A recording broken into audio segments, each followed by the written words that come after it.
नमस्कार आई या रेसिपीमध्ये तुमचं सगळ्यांचं खूप खूप स्वागत आहे. तर चला आज आपण मस्तपैकी चिकूचा मिल्कशेक बनवतोय. तर त्याच्यासाठी काय काय साहित्य घ्यायचं ते बघूया आणि व्हिडिओला सुरुवात करूया. चला तर इथं बनवूया आपण आता इथं चिकूचा मिल्कशेक म्हणू शकता किंवा तुम्ही ज्यूस म्हणू शकता. तर अशा पद्धतीचे 3 चिकू घेतले मी आणि त्याच्यावरचे सालं काढून घेतले. दूध घेतलं आणि इथं 2 चमचे मी साखरसुद्धा घेतली आणि 2 ते 3 काजूचे तुकडे बारीक करून घेतले. तर चला लगेचच साल काढलेले आपले याचे साल काढूनच टाकायचे आणि याची बीसुद्धा काढून टाकायचे आणि छोटे-छोटे तुकडे करून आपल्या मिक्सरच्या भांड्यामध्ये टाकून घ्यायचे. तर बी अजिबात जाता कामा नाही लक्ष करून तर बघू शकता अशा पद्धतीने चुकून बीसुद्धा पडू शकते. तर नीट लक्ष देऊन जेणेकरून आपल्या भांड्याचं पातं खराब होऊ शकतं. तर अशा पद्धतीने छानपैकी सगळ्या चोकोमधले आपण इथं बे काढून घेतल्या, छोटे-छोटे तुकडे करून घेतले आणि लगेचच बाकीचं सगळं साहित्य आपण घालून घेणार आहे.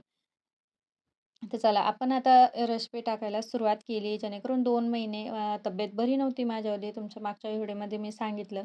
जेणेकरून ऑपरेशन झालं होतं. आता आपण हळू कामाला सुरुवात केली. तर नक्की व्हिडिओ शेवटपर्यंत बघत जा. तर चला आपण 2 चमचे साखरसुद्धा घालून घेतली आणि 2 ते 3 बदाम आपण इथं ठेचून घेतले होते ते सुद्धा घालून घेतले आणि दूध घालून घ्यायचं. दूध हे थंडच घालून घ्यायचं. तुम्ही याच्यामध्ये बर्फाचे तुकडेसुद्धा घालू शकता. तर चला अशा पद्धतीने लगेचच आपण बारीक करून घेऊ. तर चला छानपैकी याला आता मिक्सरला फिरवून घेतलं आणि मस्त असा चिकूचा ज्यूस म्हणू शकता, मिल्कशेक म्हणू शकता, छान असा रेडी झालाय. चला तर लगेचच आपण आता ग्लासमध्ये ओतून घेऊ याला.